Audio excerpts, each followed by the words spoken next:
Hola a todos, le damos la bienvenida a esta nueva clínica de forrajes conservados.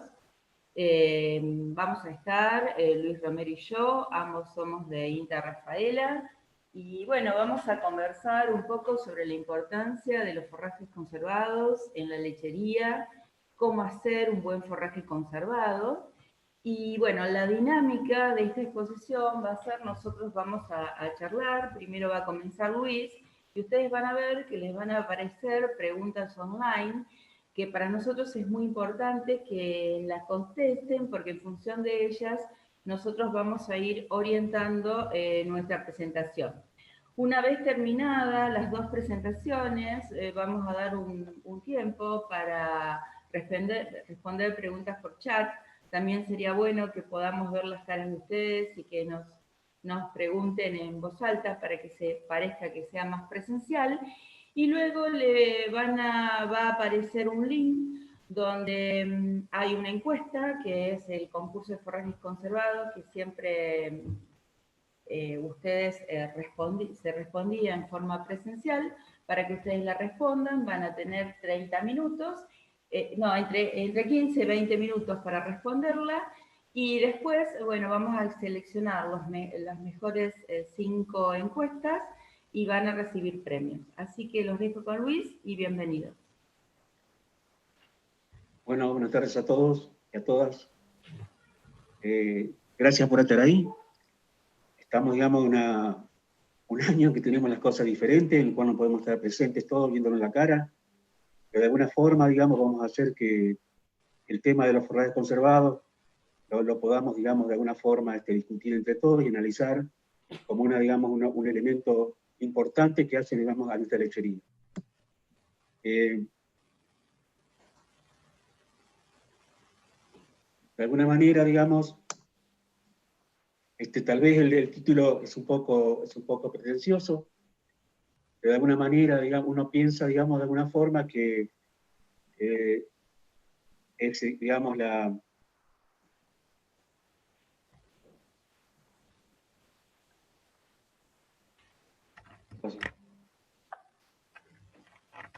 ¿No se escucha? ¿No se escucha? Ahora sí. Ah.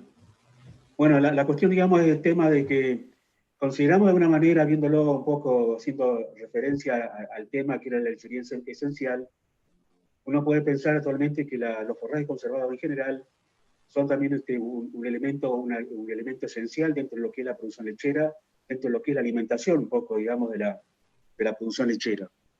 Entonces, de alguna manera uno siempre pone, digamos, como una cuestión que es importante, que es la competitividad. O sea, tenemos que hacer de alguna forma que los sistemas lecheros sean competitivos. Digamos que de alguna forma, digamos, el productor pueda con su sistema, digamos, progresar, sea sustentable de alguna forma, económicamente y ambientalmente. Y para esto, de alguna forma, digamos, lo que uno busca es que,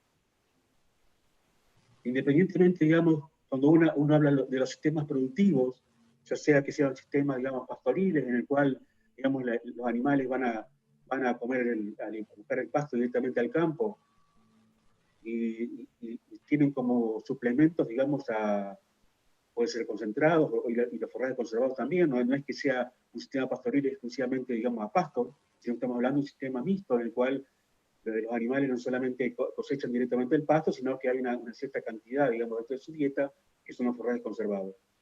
O, digamos, y los sistemas, digamos, que hoy en día, en algunos casos se están desarrollando, que tienen que ver, digamos, con los sistemas, digamos, con los animales encerrados, o sea, en corrales secos, o en cristol, o camas calientes, o distintos sistemas, digamos, de encierro de los animales, en el cual, tanto en un sistema pastoril como en un sistema de vacas encerrados, los forrajes conservados, de alguna forma, cumplen la función de aportar los nutrientes para que esos animales, esas vacas, nos puedan dar, digamos, la producción que uno espera según los sistemas. Entonces, de alguna manera, cuando uno habla de intensificar o ser más intensivo, digamos, los sistemas lecheros, la cuestión que uno busca de alguna forma es que intensificamos, digamos, la producción lechera, mejorando la producción de alimentos propios principalmente. Lo que uno busca dentro del sistema es que tratar de comprar lo menos posible de afuera y que todo ese alimento sea producido directamente en el campo.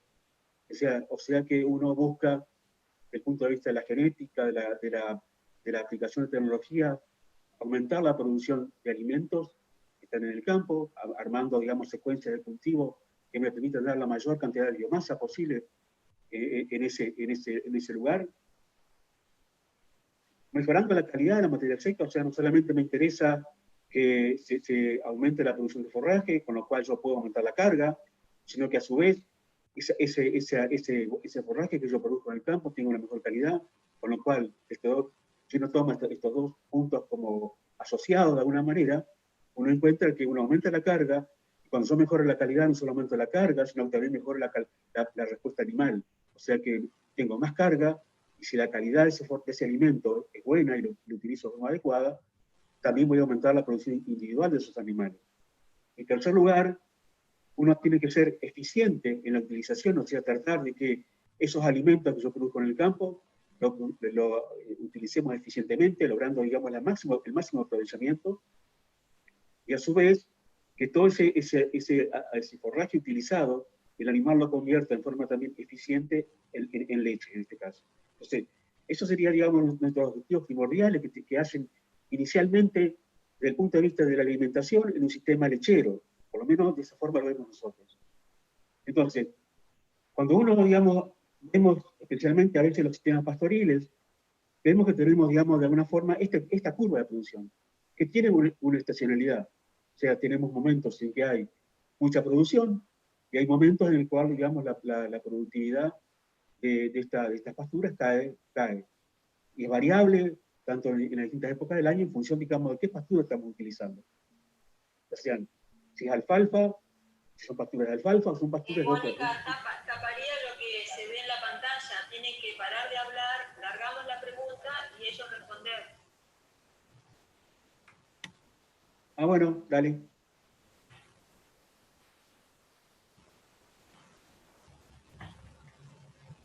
Vamos con la primera pregunta, Mónica. Dale.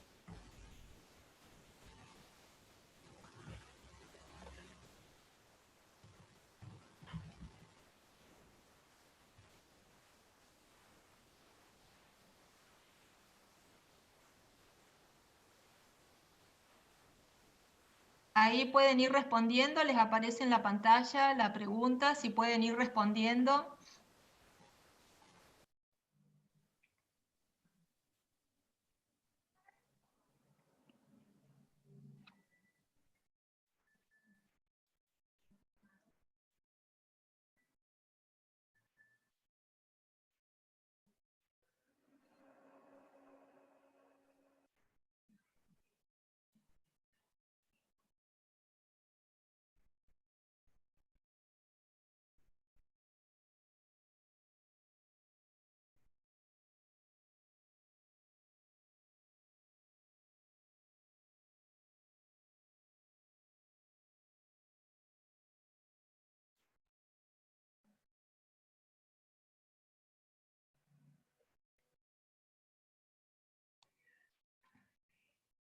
Mónica. ¿Estamos? ¿Estamos? Sí. Bien, gracias.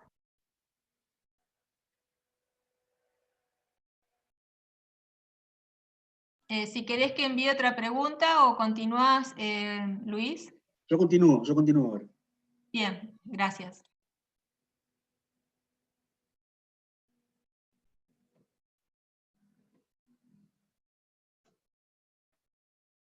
Bueno, como les decía, digamos, esto sería, digamos, lo que uno tiene, un sistema en el cual, digamos, la parte del alimento es el pasto, lo cual, ¿qué buscamos nosotros con esto?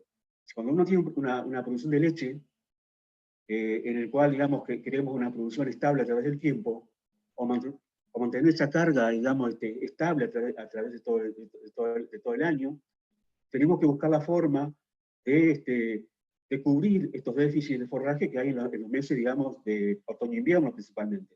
Entonces, una manera sería trasladar los excedentes que hay en primavera-verano hasta esta época, es combinarlo en algunos casos con los verdeos de invierno para ciertos sistemas que también me aportan, no como forraje conservado, sino como como pastoreo directo, y eso me permitiría de alguna manera mantener esa carga. Ahora, a medida que hemos ido aumentando, digamos, la carga animal en los campos, este déficit cada vez se ha hecho más evidente, con lo cual ha sido necesario recurrir a otro tipo, digamos, de cultivos dentro de mi secuencia forrajera, como para poder cubrir ese déficit y que la producción sea estable en el tiempo. Entonces, lo que tiene la pastura es una producción variable durante el año, calidad variable según época del año y momento de utilización, épocas con el forraje nutricionalmente desbalanceado. Todo esto yo creo que ustedes lo conocen y lo saben, con lo cual debemos manejar todas estas cuestiones que tienen que ver con la pastura. Con lo cual, el manejo de estas, especialmente en el sistema en el cual es pastoril, el manejo de estas variables, digamos, me va a permitir de alguna forma mantener estable una producción y, por supuesto, mantener esa carga a través del tiempo. Entonces, cuando uno analiza los sistemas, digamos, de la Argentina, los sistemas lecheros, o como sistema de alguna forma, uno ve que a medida que ha transcurrido el tiempo, y sigamos de los años 70, en el cual había un sistemas lecheros mucho más pastoriles, en el cual el pasto, digamos, representaba casi el 80-90% de la dieta, con el transcurso de los años se ha visto, si bien, digamos, lo que se vio fue, si bien con los años se ha ido aumentando, digamos, la productividad de los establecimientos lecheros, también ha habido un cambio en lo que es la dieta de esos animales. Pasamos de una dieta en la cual era pasto y algo de, digamos, de heno y algo de grano, digamos, a dietas en el cual, como en los últimos años, en el cual, digamos, esa dieta representa entre un 20 y un 30% es pasto y el resto son otro tipo de cultivos, donde por ejemplo, el silaje de maíz y los concentrados han aumentado, digamos, notablemente su participación en esa dieta. Uno puede discutir si esto está bien o está mal. De todas formas, lo que se ha visto de alguna manera es que, si bien el consumo de pasto es un poco menor, también ha aumentado, o ha habido un cambio de todas maneras en el uso de esa pastura. ¿No? Ya digamos, esa pastura no está consumida directamente, es que si no se ha perdido de una forma, sino que se ha convertido por ahí en silaje de pastura o en olaje, con lo cual también eso hace que, si bien el consumo de ese pasto directamente ha bajado, ha cambiado también otra forma, digamos, de consumirlo, que sería como un forraje conservado, y también como heno en algunos casos. Esto también, digamos, es lo que ha ocurrido, que es un acto de cría, en el cual ustedes vean que ha habido, digamos, según los distintos deciles de los productores, uno encuentra, digamos, que los productores que más leche producen tienen, digamos, una menor participación del pasto en la dieta, y mayor participación de los forrajes conservados, mayor participación, digamos, del concentrado, cosa que los que menos producen son los que tienen por ahí más pasto, menos forrajes conservados y menos concentrado. Ahora, independientemente, digamos, de cuál es el sistema o en qué decil de la productividad se encuentran estos productores, todo el mundo utiliza forraje conservado. Algunos con más pasto, otros con menos pasto, pero esto, digamos, sería un poco cómo son, digamos, los sistemas lecheros, y en el cual, de alguna manera, el forraje conservado en todo esto interviene. Ustedes pueden hacer algún tipo de análisis sobre esto, si los productores, aún en el decil superior, podrían consumir más pasto. Podría ser que sí. Hay todavía en Argentina un déficit en todo lo que hace a la producción de pasto y en la utilización del pasto, con el cual por ahí se podría mejorar, y se podría en muchos casos, mejorando la utilización del pasto y haciendo por ahí mejores forrajes conservados, mejorar la productividad todavía de esos sistemas. Dentro, digamos, de los forrajes conservados que se utilizan, o las reservas que se utilizan, por supuesto, la principal reserva digamos, que interviene, digamos, como alimento, como que digamos, interviene en la alimentación de las vacas, es el silaje de maíz. También después se reparte de lo que es heno de pastura y moa, silo de sorgo, silo de pastura, pero digamos que todo lo que tiene que ver como heno y pastura, heno de pastura o de alfalfa y moa, serían, digamos, los más importantes después del maíz, siéndole también el caso, y hay si bien la soja interviene, pero interviene en un bajo porcentaje entre lo que es el uso o la participación dentro de la utilización de los forrajes conservados. Entonces, cuando uno habla de forraje conservado, dice, bueno, ¿cuál es la... ¿por qué lo hacemos?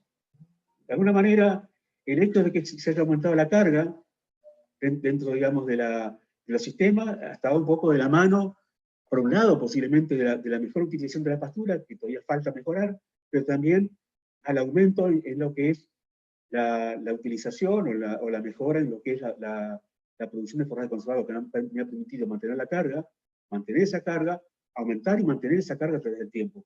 Eso, digamos, uno considera por ahí que es la principal, por ahí, como herramienta que me permite, digamos, el forraje conservado dentro de los sistemas.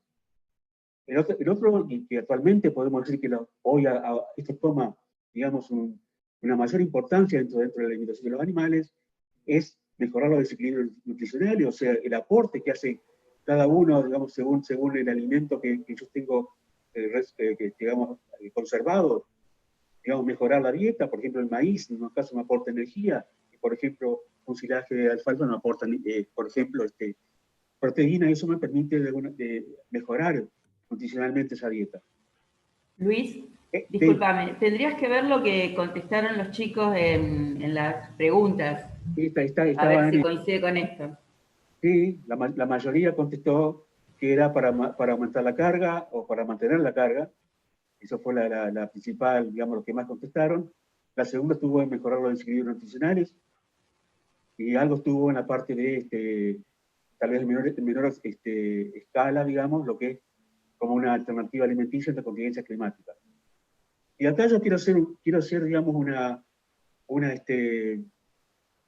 quiero detenerme en este punto, porque este punto es muy importante, especialmente hoy en día, en el cual, digamos, los sistemas lecheros tienen una carga, en la mayoría de los casos, una carga alta de animales.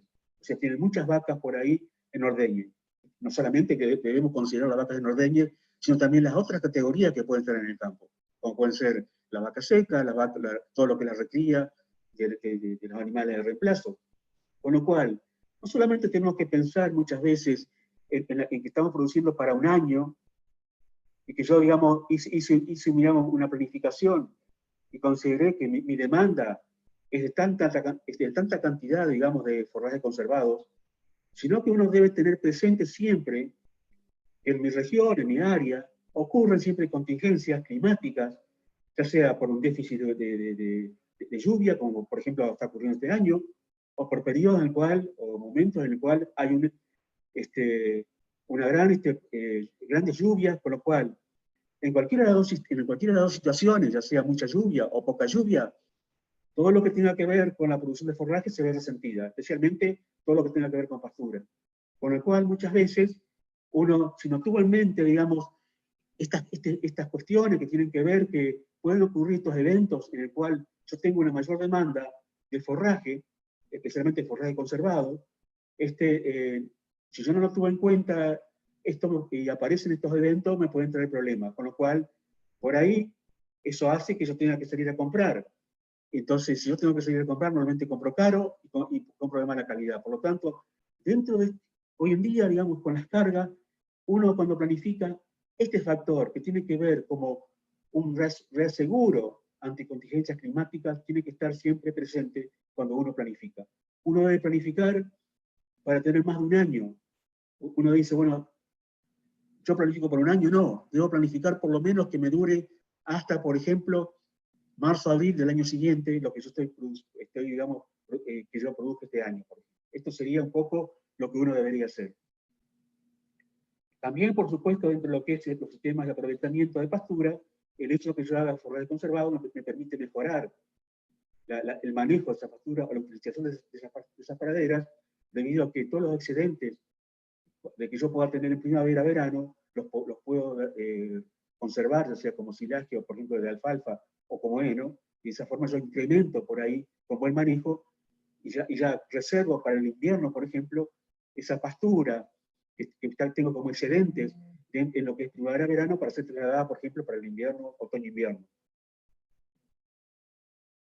Me mejora el consumo de pastura con bajo contenido de materia seca, por ejemplo, en el otoño, cuando uso verdeos que tienen poca materia seca, pastura de alfalfa con poca materia seca, con lo cual tener un buen heno, tener silaje de maíz, eso hace que equilibrar un poco ese bajo contenido de fibra, esos altos niveles de nitrógeno no proteico que tiene esos verdeos y equilibrar mejor esa dieta y lograr mejores consumos y mejores respuestas en esos animales. Y también dentro de una cuestión así de manejo, especialmente en sistemas pastoriles, el tener forrajes conservados, o darle forrajes conservados, por ejemplo, a los animales, antes de ir por ejemplo, a un potrero de alfalfa, me ayuda el hecho de que entre esos animales entren, no están hambreados a ese lote, me permite bajar el riesgo de empaste una vez que entren esos animales en esos potreros de alfalfa, que por ahí son alfalfas tiernas, con muy poca materia seca, con lo cual se agrava por ahí los problemas de empaste. Esos serían, por ahí, digamos, lo que uno buscaría con respecto a por qué estaríamos haciendo forraje conservado, o qué me permitiría el forraje conservado dentro de mi sistema lechero. ¿Cuáles son los sistemas, de alguna forma, que uno tiene para utilizar? Bueno, Luis, deberíamos dar pie a que ponga Liliana la pregunta. Dale, dale.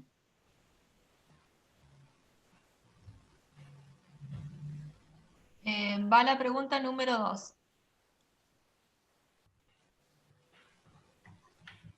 Ahí tenemos para votar.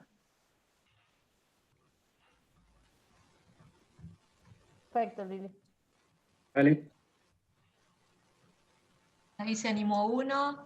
Vamos, chicos. Ahí bien, bien. Muy bien.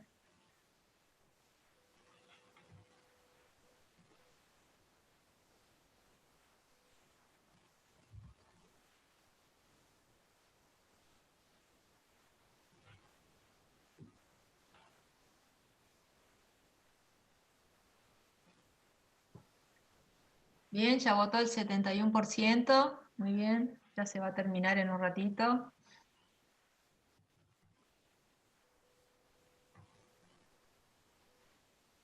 Bien, casi el 80% respondió.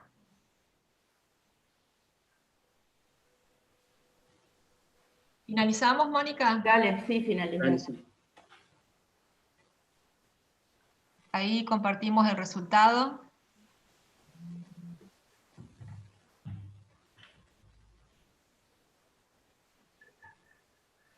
Bueno, vamos a ver si coinciden con algunas cosas que vamos a decir. Bien. ¿Saco la pantalla, Luis? Sí, claro. ¿Cómo? Sí, bueno, muy bien.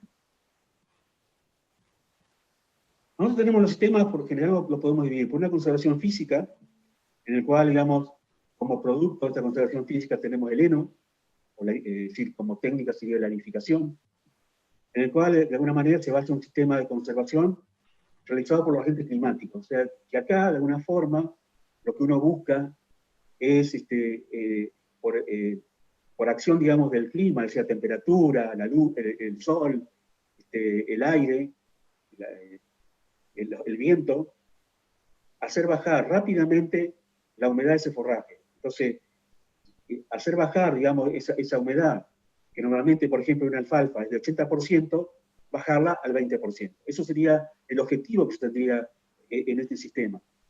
Digamos, es un sistema, digamos, generalmente, digamos, cuando uno lo tiene, es un sistema que permite confecciones parciales, o sea, de pequeña superficie, o sea, que es fácil de utilizar. Los productores tienen, digamos, como esta técnica, digamos, es fácil de utilizar en el campo, hay maquinaria disponible, hay distintos tipos de maquinaria por los cuales se puede utilizar, entonces me permite, en pequeños productores o con tengo superficies que no son muy grandes, poderlas estar edificando, por ejemplo.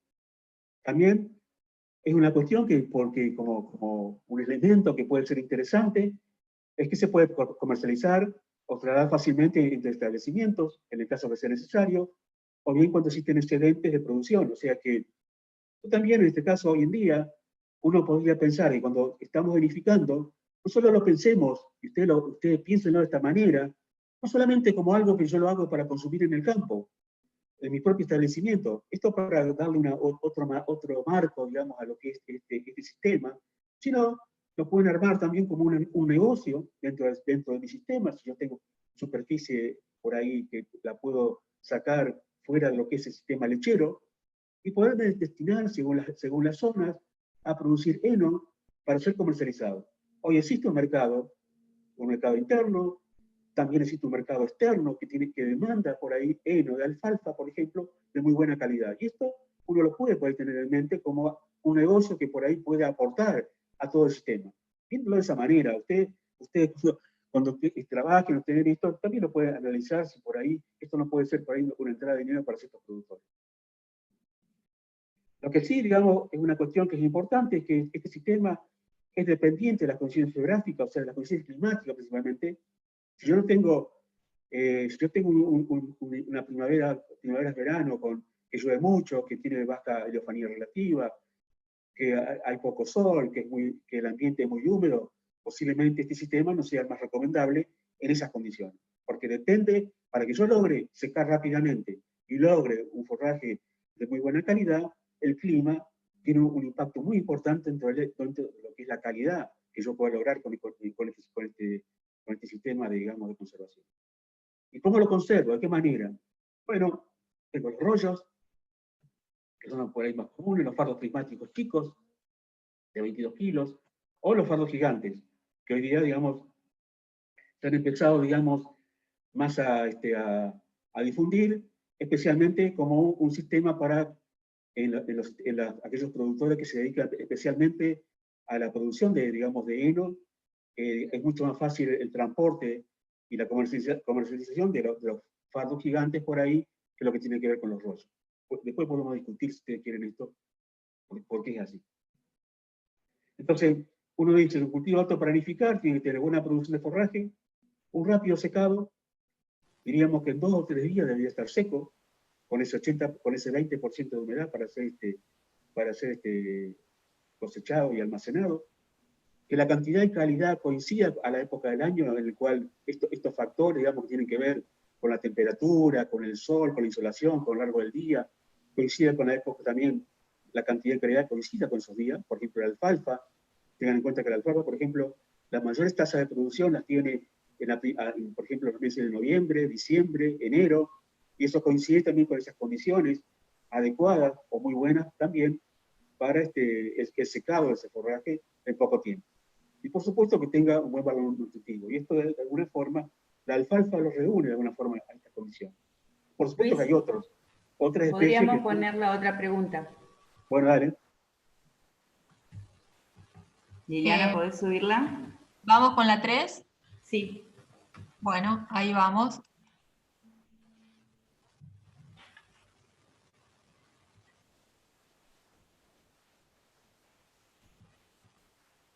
Ahí está, para votar, muy bien. Los invitamos a votar a todos.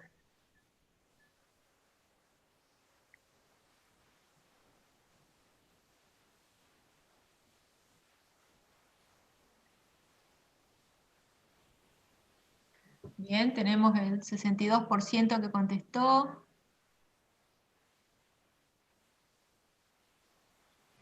El 72%, muy bien.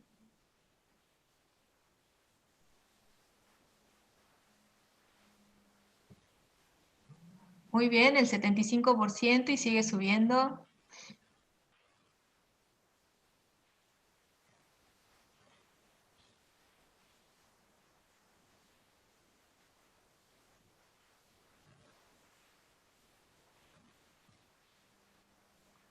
Bien, ¿la finalizamos, Mónica? Sí, dale. El 81% hizo la votación y ahí compartimos el resultado.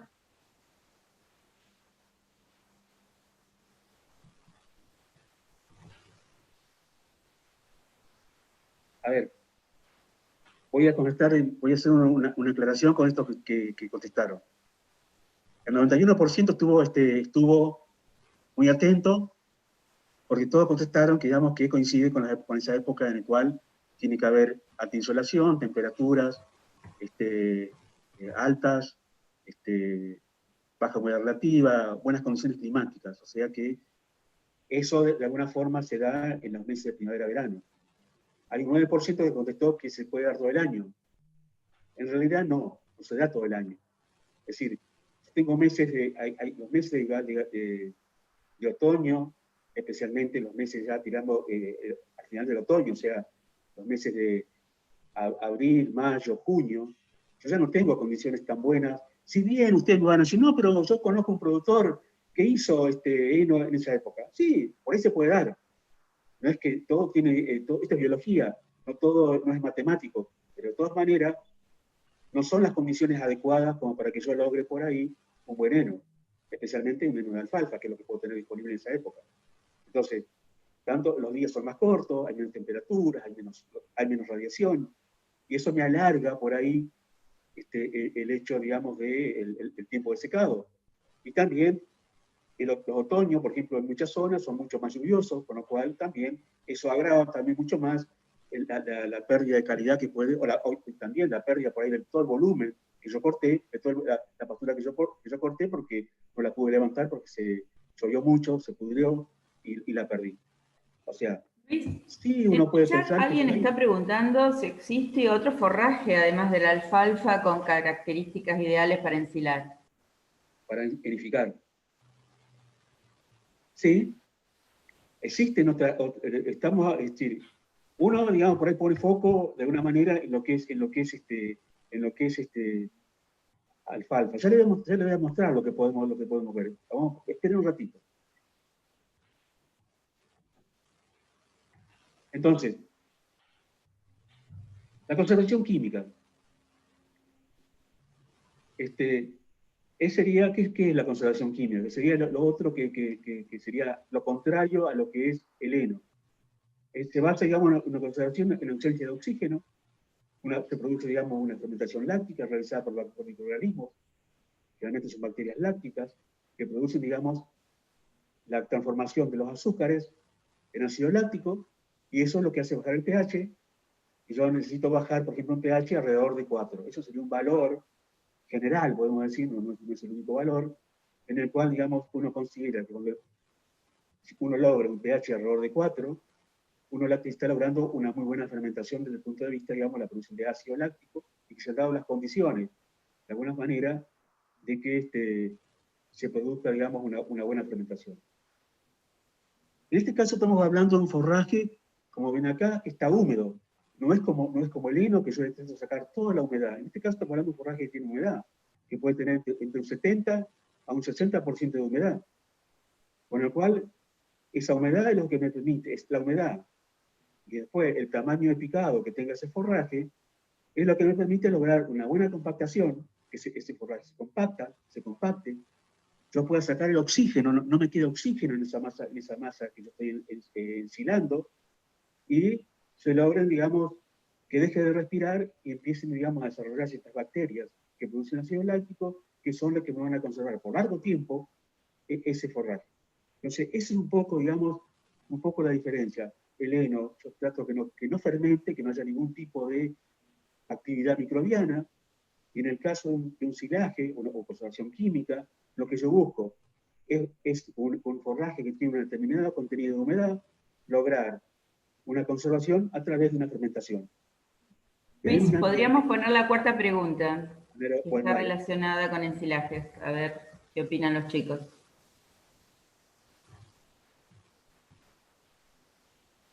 Ahí está la cuarta. Los invitamos a votar nuevamente.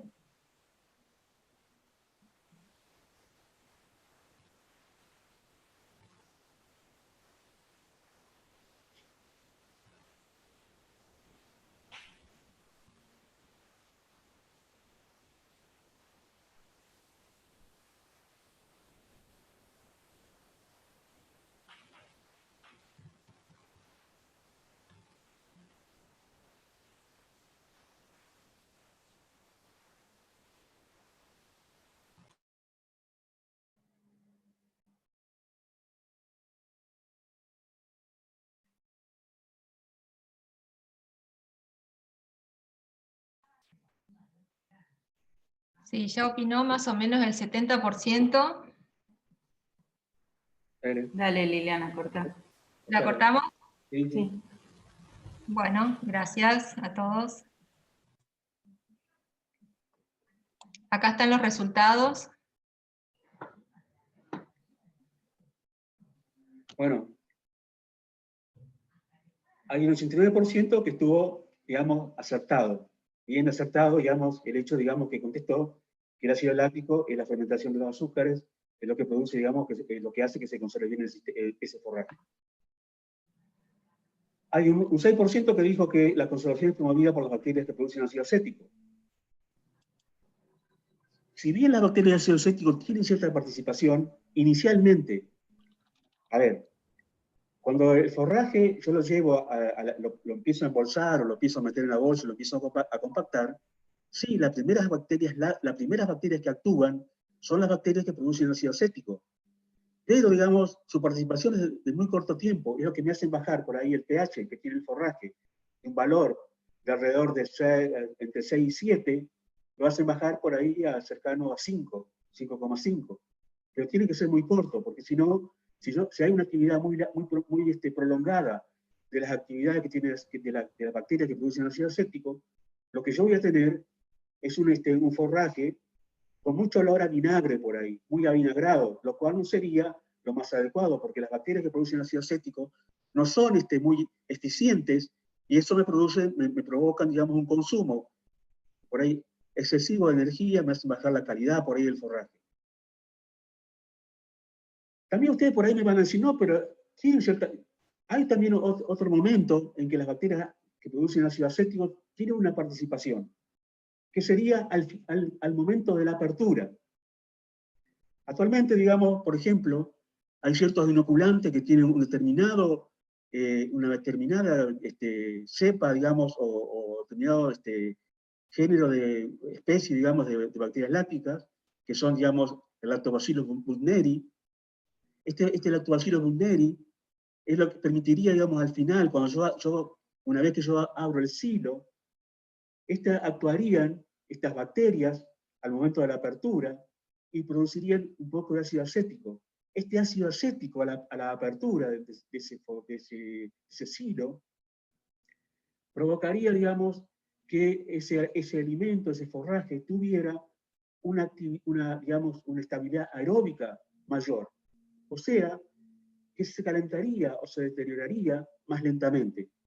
Eso sería un poco, digamos, un poco para decir que si bien no es el principal ácido, tendría en ciertos momentos, digamos, de la confección del silo, digamos, de las etapas del silaje, una cierta participación, el ácido acético. Uno contestaron que la presencia de oxígeno no es un elemento negativo. Sí, es negativo. Yo tengo que lograr rápidamente, lo más rápidamente posible, hacer que ese forraje deje de respirar. Porque digamos, si hay oxígeno, se calienta, consume azúcares, y si esa presencia de oxígeno se prolonga en el tiempo, lo que provoca es que ese forraje se va a calentar, se va a poner marrón en muchos casos, va a perder calidad y va a perder palatabilidad por ahí. Entonces, y eso, digamos, en general, eso generalmente se produce porque yo tardo mucho, digamos, en ir llenando el silo, porque no lo compacté bien y me quedó aire. Entonces ese aire hace que por ahí se caliente, aparezcan hongos, se ponga marrón. Hay, digamos, una serie de dificultades que de alguna manera me van a estar afectando la calidad de ese forraje, lo cual no debería, si bien yo no puedo evitar inicialmente, pero debería ser lo más rápidamente posible eliminar la presencia de oxígeno y que rápidamente ese material pase a un estado de anaerobiosis. Luis, ahí Nico nos está diciendo, por eso es importante que no se rompa, lo que dice Nico, por eso cuando lo rompen puede arruinar el trabajo del productor. Supongo que dice que cuando se rompe un silo bolsa se puede arruinar el trabajo del productor. Sí, es decir, hay dos cosas que actúan en esas condiciones. Entra aire y también entra agua. Y esas dos cosas, digamos, hacen que ese sector donde se agujerió la bolsa, se rompió, se deteriore, pierda calidad, se ponga negro, se pudra, y por supuesto lo estoy perdiendo. Eso sería un poco lo que ocurriría. Por eso es necesario, de alguna manera, que la bolsa, si tiene roturas, tratar de tapar esa rotura, evitar que entre agua, que entre aire, y con lo cual evitamos de alguna manera la caída en calidad de ese material. Hay un 4% que contestó que el contenido de humedad no es un elemento que afecte a la conservación. A ver, uno dice, digamos, que uno debe tener un determinado contenido de humedad para que todo funcione bien. Podemos decir que para un silaje, para un maíz, por ejemplo, un 65% de humedad o un 35% de materia seca es un buen valor. ¿Qué pasa hacia abajo o hacia arriba? Si tengo por ahí un material que está muy húmedo, eso digamos, provoca que yo esté perdiendo volumen. Todavía, si yo lo corté por debajo del 30% de materia seca, por ejemplo, o por menos del 70% de humedad, o más del 70% de humedad, lo que yo estoy haciendo es todavía perdiendo de alguna manera cosechar forraje, porque todavía ese cultivo sigue acumulando materia seca. También el hecho de que esté muy húmedo hace que yo tenga, cuando lo voy lo estoy ensilando, estoy compactando, yo sé, en la bolsa, o en un silo tipo torta o silo puente, hace que me salga mucha agua. Con lo cual estoy perdiendo nutrientes, estoy perdiendo materia seca, estoy perdiendo, y a su vez, en el caso de una bolsa, estoy gastando metros de bolsa para almacenar agua, ¿no? Eso serían, digamos, unas cuestiones que uno las tiene que tener en cuenta. Y si lo hago demasiado seco, por ejemplo, por encima del 40% de materia seca, lo que estaría provocando por ahí sería que si aumento el riesgo, es decir, digamos, aumento el riesgo, la calidad por ahí de ese cultivo puede bajar, aumento el riesgo de lograr sacar el aire. No logro sacar el aire, también se calienta por ahí, lo pico, si lo hago, en ese caso, si yo está muy seco, lo ideal es embolsarlo, picarlo bien fino y compactarlo todo lo que se pueda para sacar ese aire que puede quedar ahí y evitar que ese material se deteriore también. Con lo cual, sí tiene que ver el contenido de humedad. Hay un contenido de humedad en el cual yo me puedo manejar. Uno puede decir, o de materia seca, uno puede estar trabajando entre arriba de 30, 31, y de ahí para arriba hasta un valor por ahí de 38, 39% de materia seca, según cómo esté el cultivo. Espero que más o menos esto les haya quedado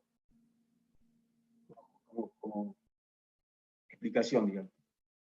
¿Te parece que saque ya los resultados, Luis? No, para un poquito. Sí, sacalo.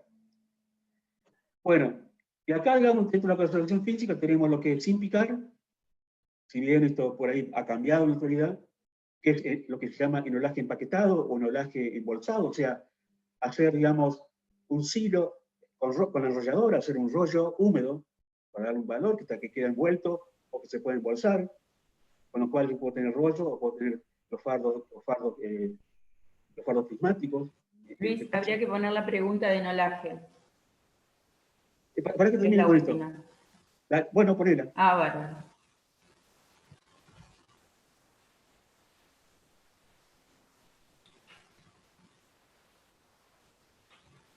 Ahí está la última pregunta.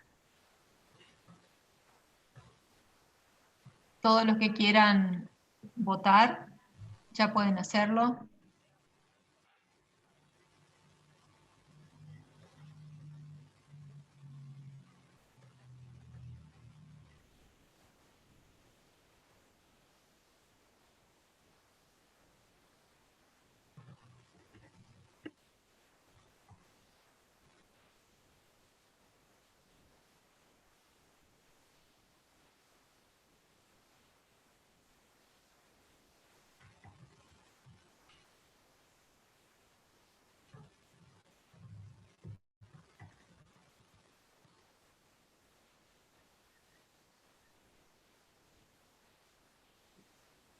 Bien, ya estamos casi en el 70%, superando un poquito más de resultados. Dejémoslo ahí, ya está. ¿La dejamos acá? Bueno, Sí, finalizamos la votación y vemos los resultados. Bueno, más o menos, digamos, es lo que... si estaban escuchando lo que se dije, de alguna manera es un forraje que se orea. Es decir, en realidad, esa sería la definición, es un forraje que se orea para lograr una humedad intermedia entre N y silaje. Tengan en cuenta lo siguiente, estamos hablando acá de especies como son alfalfa, una avena, un ryegrass, un trébol rojo por ahí, no estamos hablando de hacer enolaje con cultivos de alto porte, por ejemplo, de maíz, de sorgo, no de esos cultivos. Estamos hablando de los cultivos que yo, digamos, también lo podría por ahí estar edificando, ¿no? Sí. Después, bueno, hay una cuestión que la forma en que yo la voy a conservar, digamos, y que la mayoría de las que uno conoce por ahí son los reyes húmedos. Y también uno puede decir que la alfalfa, como uno la hace habitualmente, la alfalfa que se corta, se preorea y después se pica y se embolsa, es también un enolaje. Porque realmente lo que estamos haciendo es a la alfalfa sacarle humedad, orearla, llevarle un determinado contenido de materia seca a esa alfalfa y luego picarla. Un poco digamos, las cuestiones. Bueno, y después tenemos el caso de el que es picado, por ejemplo, silaje maíz sorgo, silaje pastura, como otras cuestiones, digamos, que tenemos. Y ya nos estamos quedando sin tiempo, bueno, el activo en forraje para ser ensilado es un bajo contenido de proteína, un alto contenido de azúcar, una baja capacidad buffer, o sea, que tenga poca resistencia al disminuir el pH o por acidificarse. O sea que eso sería como condiciones, como cuando uno habla que serían las mejores condiciones para lograr eso, digamos, que debería reunir un cultivo para que funcione en forma adecuada. Ahora usted me va a decir, ¿qué pasa con la alfalfa? Que es al revés, que tiene mucha proteína y poca azúcar. Bueno, no es que no se pueda, pero es un cultivo de la alfalfa que es complicado muchas veces, no es posible, pero tiene sus complicaciones para lograr por ahí un buen ensilaje de alfalfa, pero se puede hacer. Bueno, y la decisión del ensilaje es tener materia seca adecuada, una población de bacterias lácticas aceptable y que no esté contaminado, eso sería lo adecuado. Y esto sería un poco ese ranking, digamos, que tiene que ver con los cultivos para ensilar. El maíz estaría en la parte superior con el mejor, y la alfalfa y la soja, si ustedes quieren agregar otro cultivo, estarían allá abajo con respecto, digamos, a la dificultad para hacer son los más dificultosos por ahí para ser ensilados. Bueno, y el enolaje de alguna forma, que sería intermedio, sería esto, digamos, me permite de alguna manera aprovechar por ahí, por ejemplo, combinar por ahí en la edificación con el enolaje, y eso en muchos casos por ahí me permite, especialmente el enolaje empaquetado o embolsado, en los meses de primavera, verano, por ahí evitar los problemas de clima, mejorar la calidad de lo que yo conservo, y de esa forma, digamos, yo puedo, combinando, digamos, la edificación con el enolaje, yo puedo mejorar todo lo que estoy de alguna forma almacenando en mi campo, esa pastura, por ejemplo. Esto es lo que ya lo hablé. Bueno, y esto, digamos, se lo hablamos con respecto a lo que es, digamos, el tema, digamos, del ensilado, ¿no? Yo tengo que bajar rápidamente el oxígeno. Una vez que baja el oxígeno, empieza a acidificarse y baja el pH. Eso sería, digamos, una vez que llega a un valor, digamos, alrededor de 4, ese estilo estaría, digamos, de alguna forma estabilizado y se podría conservar todo el tiempo posible.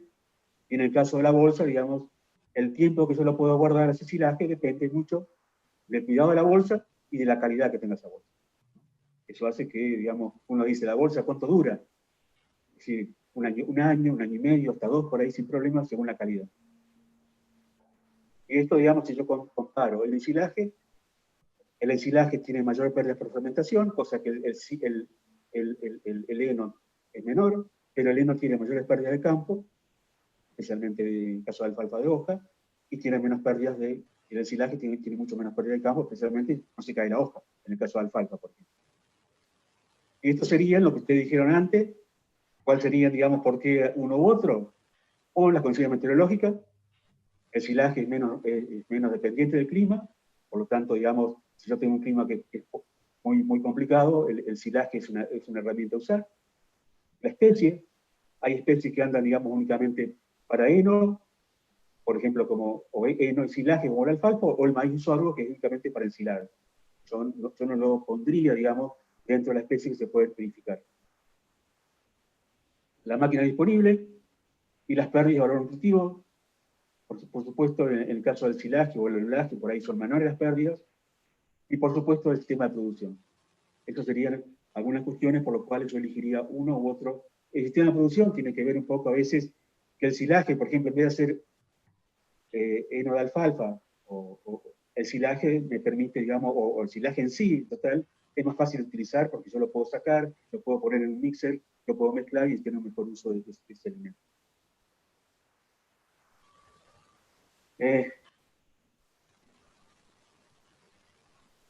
Mónica, ¿Digo yo? Bueno, seguí vos porque si no, no vamos a llegar. perfecto. Quedamos con preguntas después, digamos. Dale, yo salgo. Salí.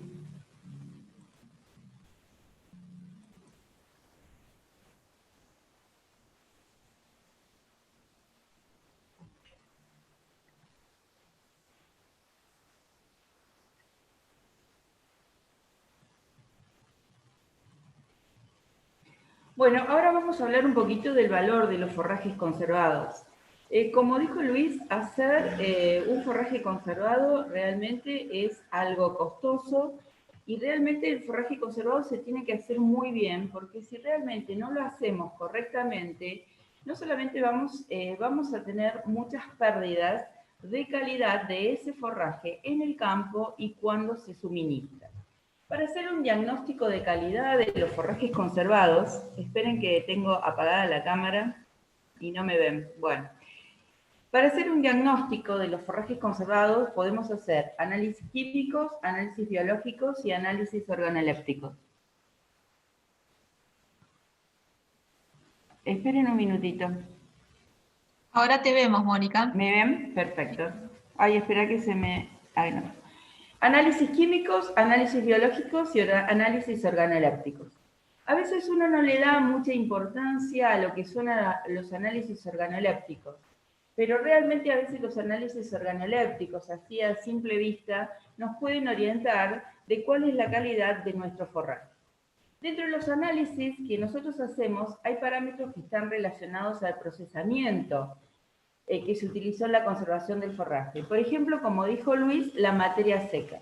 La materia seca es muy importante determinar rápidamente cuál es la materia seca de un forraje conservado, porque eso nos va a indicar si realmente el mismo se ha hecho en un estado adecuado. Por ejemplo, si yo tengo un silaje de maíz, como dijo Luis, la materia seca ideal tendría que estar entre un 30 y un 35%. Ya cuando tengo una materia seca superior al 35%, cercanas al 40%, ahí podría pensar que tengo mucha presencia de grano y tendría que observar realmente si ese grano está partido o ese grano está entero, porque si no, ese grano, que es el que aporta energía, realmente si está entero no va a cumplir esa función. Otro parámetro relacionado con el procesamiento en lo que es el ensilaje es el pH. Como dijo Luis, el principal conservante de un ensilaje es el ácido láctico, que baja el pH, tiene que bajar el pH alrededor de 4 o menor de 4.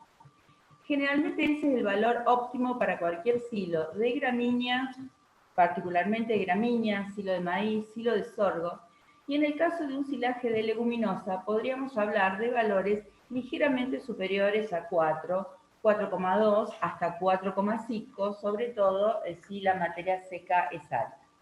Otro parámetro muy importante a tener en cuenta es el nitrógeno amoniacal, que generalmente se expresa como porcentaje del nitrógeno total.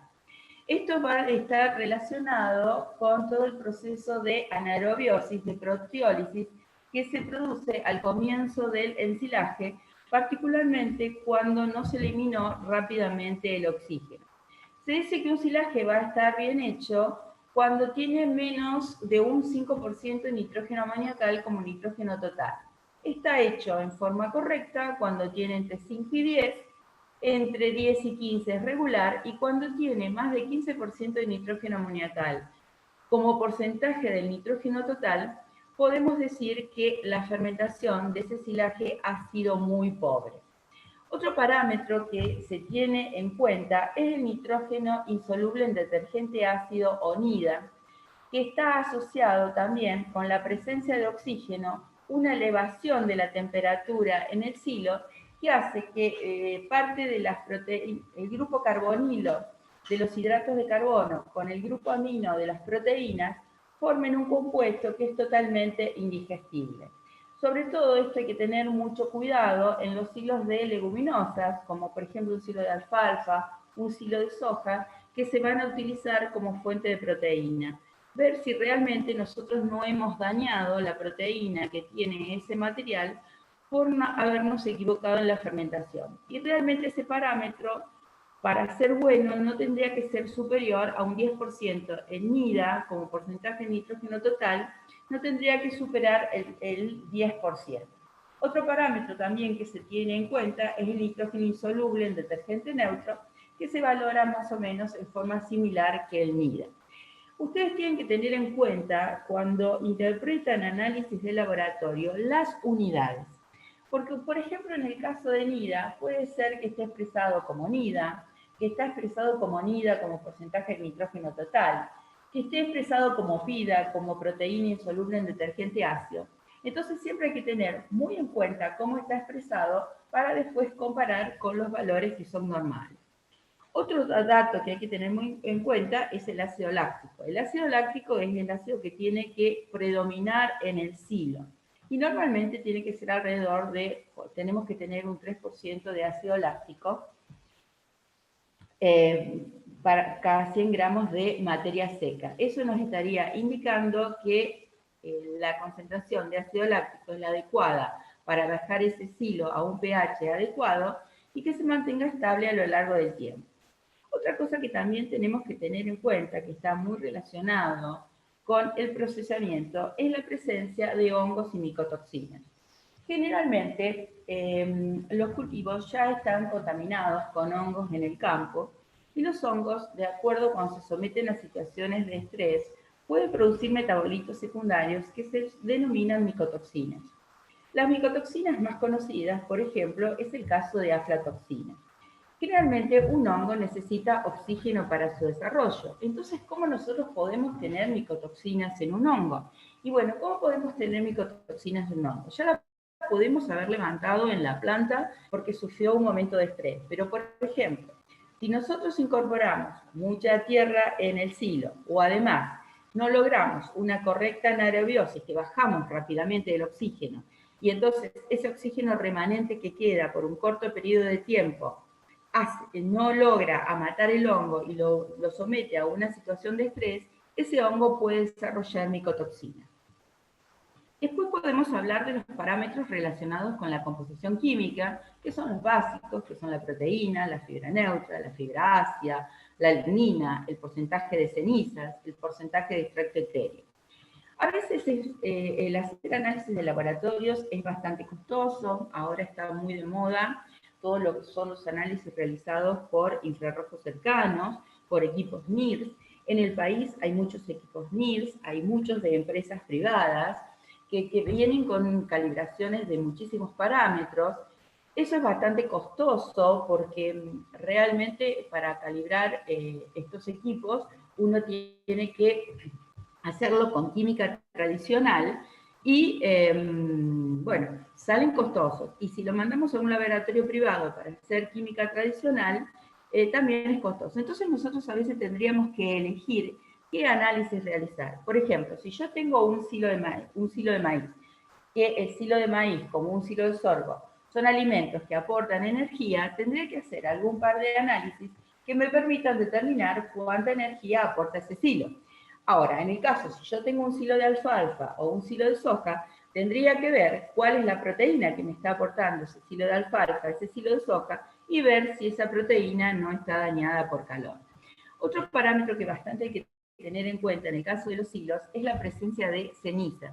Porque el porcentaje de cenizas es bastante fijo para cada especie, pero cuando superan los valores de esa especie, significa que yo he levantado, he incorporado mucha tierra en el silo, y al incorporar mucha tierra en el silo, levanto microorganismos indeseables, como son los clostridios, como son los hongos, que nos pueden producir fermentaciones que no sean fermentaciones lácticas, que sean fermentaciones butíricas, Y además el caso de tener muchas cenizas también me disminuye la digestibilidad del cultivo. También tenemos otro parámetro, son parámetros relacionados con la digestión. Por ejemplo, la digestibilidad in vitro de la materia seca, la digestibilidad, que nos permite rápidamente determinar la energía de ese silo. Y actualmente se utiliza otro parámetro que es la fibra, la digestibilidad de la fibra neutra. Ustedes habrán visto que cada vez, por ejemplo, en el caso del maíz y en el caso del sorgo, se están buscando cultivos, a veces no es tan importante que el valor de fibra detergente neutro sea alta, sino cuál es la digestibilidad de esa fibra. Y otra cosa que es muy importante son las observaciones visuales, olfativas y táctiles. Generalmente el silo tiene que tener un color muy parecido al material que le dio origen. El olor al ácido láctico es un olor suave, es dulzón. Si nosotros sentimos olor a vinagre, significa que predominó una fermentación acética con todas las consecuencias que le dijo Luis. Si tenemos olor a podrido, a rancio, significa que ha predominado el ácido butírico y que realmente ese silo ha sido un fracaso desde el punto de vista fermentativo y no va a poder ser aprovechado por los animales. Y otro parámetro que tenemos que tener en cuenta es el tamaño de partículas. Porque, por ejemplo, los silos, por ejemplo, un silo de maíz va a cumplir, si tiene una cantidad de grano adecuada y ese grano está procesado, ese silo de maíz va a cumplir un rol energético. Pero además, si tiene una determinada cantidad de fibra efectiva, si tiene una determinada cantidad de partículas que superen los 8,5, un determinado tamaño, esas partículas van a tener un rol de fibra efectiva y van a permitir una mejor rumiada en el animal y una menor tasa de pasaje y vamos a aprovechar toda esa energía en el rumen. ¿Eso cómo lo podemos medir? Lo podemos medir con unas bandejas. Las más comunes son las que se hicieron en la Universidad de Pensilvania con el Penn State. Son 3 cajas. Actualmente existe una caja más que generalmente se utiliza para las TMR, no para los silos. Tenemos una bandeja ciega, una bandeja con agujeros que están entre 2 y 0,8 centímetros y una bandeja que tiene agujeros superior a los 2 centímetros. Entonces, en la bandeja superior, donde yo tengo las partículas de mayor tamaño, mayores que no pasan de los 2 centímetros, yo tendría que tener entre un 5 y un 15%. Y ahí me estoy asegurando que ese material me está dando fibra efectiva. En la bandeja del medio, entre 2 y 0,8 centímetros, tendría que tener alrededor de un 40 y un 50%, y en la bandeja inferior, menor a 0,8 centímetros, un 40 o un 50%, y ahí tendría que tener todo el grano que realmente esté procesado. Por ejemplo, este sería el caso de un silo de sorgo que realmente está mal procesado, que no me está aportando absolutamente nada de fibra efectiva, porque solamente en la bandeja superior tengo un 2,2%. Entonces, si yo tengo este silo de sorgo que lo voy a, en mi dieta, va a cumplir un rol energético, a lo mejor no tan energético como un silo de maíz, pero no me va a estar aportando absolutamente nada de fibra efectiva. Entonces, esa fibra efectiva yo la tendría que estar dando con otro alimento, por ejemplo, con un heno.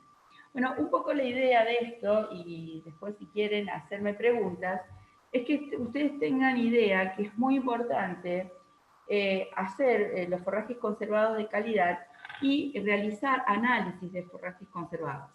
Nosotros, ustedes han visto el sitio, hemos hecho este año una aplicación app con datos de calidad de pasturas, de forrajes conservados y productos y subproductos de la agroindustria que se utilizan mucho en nuestra zona, que realmente es interesante que ustedes la bajen y les serviría mucha ayuda como el productor. Pero a veces, ante la duda, cuando tienen un silo que no les parece que la fermentación no es la adecuada o un heno, mandarlo a analizar al laboratorio. Y bueno, y saber qué parámetros analizar y cómo interpretar esos parámetros.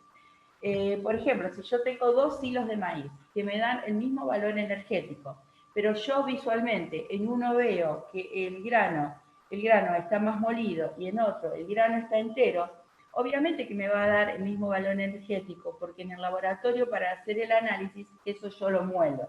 Pero en la observación visual, el silo que tiene el grano entero o que está poco partido, no va a proporcionar la misma energía en rumen que el silo que está bien procesado.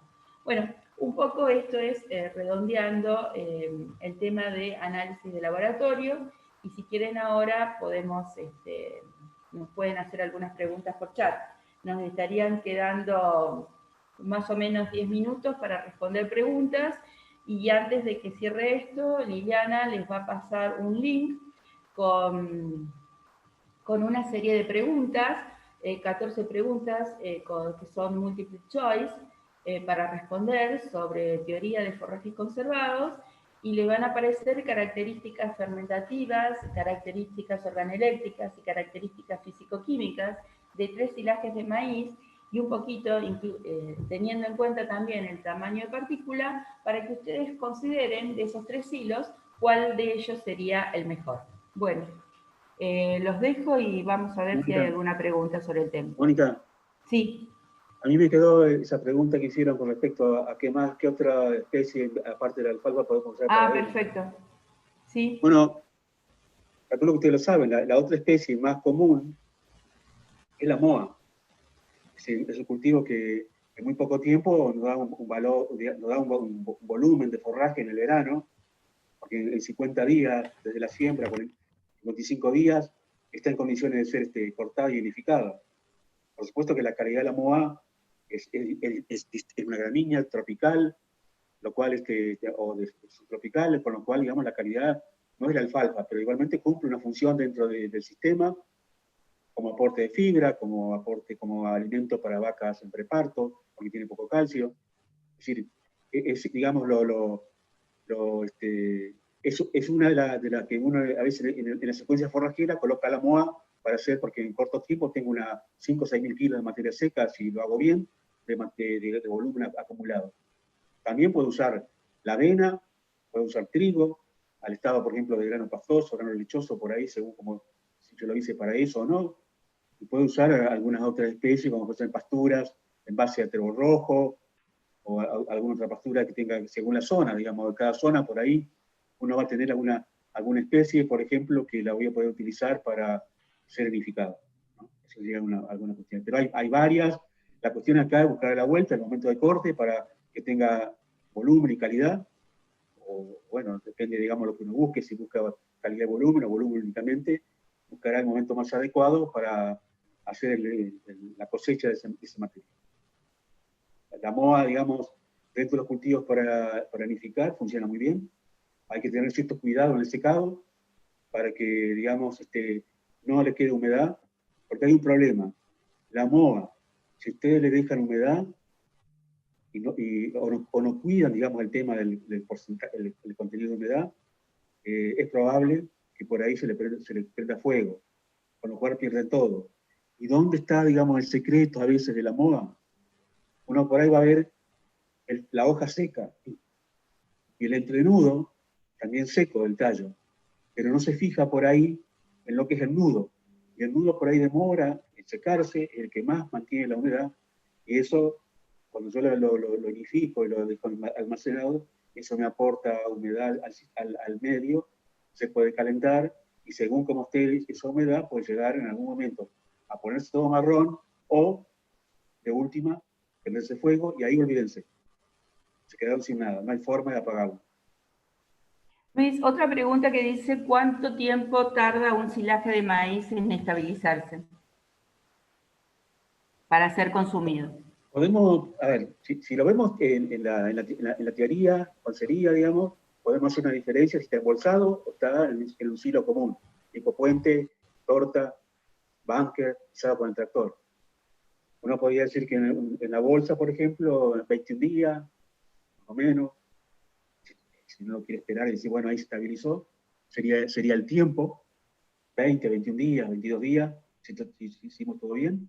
En el caso de un silo común, posiblemente para estabilizarse le lleven 35 o 40 días. Por ahí. Y otra cosa que tendríamos que tener en cuenta es si se ha utilizado inoculante o no. Exactamente. Sí, el inoculante, digamos, principalmente va a tener una muy buena por ahí participación o anda muy bien, especialmente en aquellos cultivos que son difíciles de ensilar. Por ejemplo, el caso de la alfalfa o el caso de la soja. Que lo hagamos en estadios tempranos, o sea, porque tienen poca azúcar, tienen mucha proteína, baja lentamente el pH, con lo cual si uno artificialmente le siembra bacterias en ese medio, eso logramos de alguna forma bajar más rápidamente el pH. Pero, digamos, en la alfalfa y en la soja, siempre deberíamos hacer un premarchitado, o sea, llevar ese 20% de humedad, de materia seca que tiene, digamos, ese forraje, llevarlo a 30, 35 como para empezar a picar. Y lo mismo puede ocurrir en el caso de la soja. Bueno, ¿alguna otra pregunta? No veo ninguna otra pregunta en el chat. ¿Alguna pregunta sobre la parte de análisis, de la parte de micotoxinas, algo que les interese?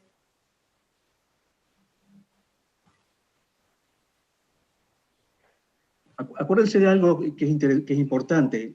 La parte visual, es importante ir teniendo experiencia con esto, acumulando experiencia de alguna manera, es lo que me permite por ahí prescindir de alguna forma de los análisis químicos.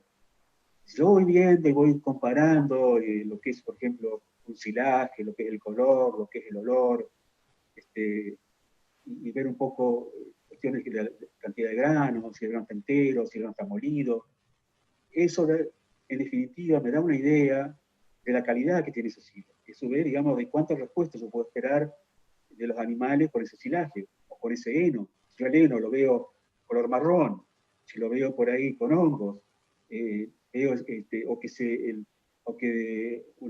yo lo hice y después con el tiempo se achicó el rollo, en vez de ser redondo se puso ovalado, quiere decir que yo lo hice húmedo, por ahí, o con poca compactación, y eso hace que no tengamos pérdida, y por ahí la calidad que yo, digamos, voy a utilizar, o la calidad que llega a la boca del animal, es mala. Y eso, con las observaciones, con la experiencia, tener algunos indicadores, me permiten tener una idea y poder calificar ese tipo de alimento que yo voy a utilizar.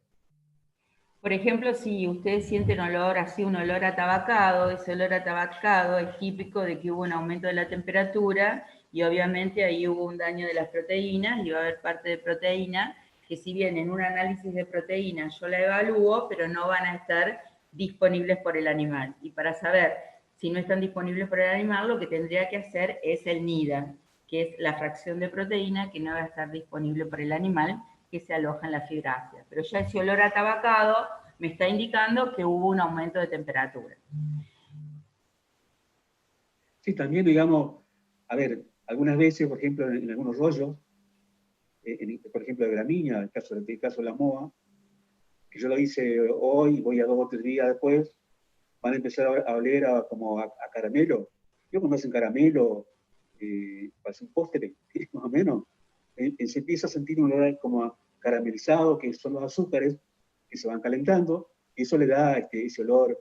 Entonces, una cosa que práctica podemos decir, por ejemplo, ustedes hicieron un rollo que por ahí, por alguna razón, lo hicieron un poquito húmedo. Bueno, ya tomen la decisión que esos rollos tienen que usarlos enseguida. Los sacan, los dejan aparte, y esos rollos son los que van a utilizar lo más rápidamente posible para evitar todos estos problemas. Entonces, ya sabemos, yo digamos, fue algo que lo hice, tuve que hacer, bueno, ya sé que se va a calentar, entonces de esa manera esos rollos los pongo aparte y le digo a la persona que está en el campo, mira, estos rollos ya hay que utilizarlos, porque si no se va a perder la calidad. Eso sería una cosa práctica a tener en cuenta por ahí en el uso, en este caso de rollos que por ahí están con una humedad más elevada que la normal. Y en el caso de un silo, tipo, si se agujerea o se echa a perder por alguna situación, lo más recomendable es utilizarlo enseguida, digamos, para el animal. No, a ver, ¿qué silo? ¿Una bolsa, por ejemplo? Claro, un silo bolsa, sí. No, ahí se te hace complicado, bueno, sí, porque no es que se abrió en la punta o se abrió, digamos, en algún lugar, se te abre ahí al medio. Entonces, lo que vas a hacer es tratar de remendar ahí, tapar esos agujeros, repararlos, para que no se siga con el tiempo deteriorando, ¿no? Si vos tenés una bolsa abierta, no vas a abrir, porque esa bolsa, digamos, por ahí está el medio, la rotura, entonces no la vas a abrir a la mitad. Bueno, tratarás de arreglarla, sabés que cuando llegues a ese lugar va a haber algún sector deteriorado, pero únicamente algún sector chico, porque vos, si lo arreglaste rápido, no se va a deteriorar tanto. Y bueno, y eso es algo que ocurrió, no lo podés, no podés, en este caso, como en el caso de un rollo, utilizar el rollo es chico, son 500 kilos, 500, 600 kilos que pesa ese rollo, según el tamaño, en un silaje, en una bolsa, vos tenés 200.000 kilos, más de 200.000 kilos, por ahí según el tamaño de la bolsa, entonces no podés tomar esa decisión. Tu decisión más correcta sería tratar, digamos, de repararlo. Salvo, a veces ocurriría, suponete vos se te rompió toda la bolsa. Bueno, en ese caso, tal vez la cuestión, si vos te diste cuenta enseguida, la bolsa se abrió toda, se abrió totalmente. En ese caso, tal vez, gastando plata, si tenés para gastarlo, sería rápidamente volver a ensilarla. De esa forma vos evitás, por ahí, que va a salir más caro, pero bueno, por lo menos vos no lo vas a poder utilizar rápido, se rompió toda la bolsa. O taparlo comprar una lona plástica, taparlo bien, para que ese no se siga deteriorando. Bueno, serían algunas cuestiones que se podrían hacer en esos casos, pero ya sería algo muy extremo que te podía ocurrir, que una pedrada, te cayó piedra, te rompió toda la bolsa, entraron los animales, o la bolsa estaba muy estirada y no era de buena calidad, y se rajó toda y se rompió. Bueno, ahí habría que buscar alguna de esas formas, tapar bien con una lona plástica o volver a ensilarlo rápidamente.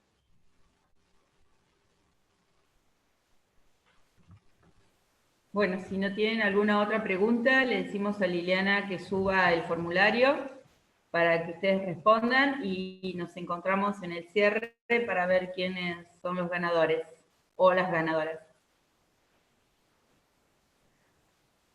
Bueno, de mi parte, muchísimas gracias. Esperamos que les haya resultado útil. Tal vez el año que viene la cosa sea distinta, lo podamos hacer presencial, con otra manera, pero bueno, esto es lo que nos toca hoy. Y es importante, bueno, utilizar este medio y para que nos podamos comunicar, podamos de alguna manera compartir información, discutir entre nosotros. Bueno, esperamos que les haya resultado útil. Eso, digamos, es lo que nosotros esperamos. Bueno, gracias a todos y todas. Para nosotros ha sido una experiencia novedosa hacer este seminario online. Siempre decíamos con Luis que era muy lindo la presencialidad, porque cada clínica que dábamos era completamente diferente en función del grupo de alumnos que teníamos, que nos conducían a diferentes preguntas. También es muy lindo tener las críticas de ustedes, y si lo tenemos que volver a hacer de esta misma forma el año que viene, saber cómo le gustaría que lo hagamos, ¿no? Entonces, desde ya, muy agradecida, y si ustedes se fijan, Liliana ya le subió el link. Y gracias a ustedes por escucharnos y estar atentos y responder las preguntas. Saludos. Suerte con las preguntas. Gracias a todos, nos vemos en el cierre. Mucha suerte. Chao, suerte.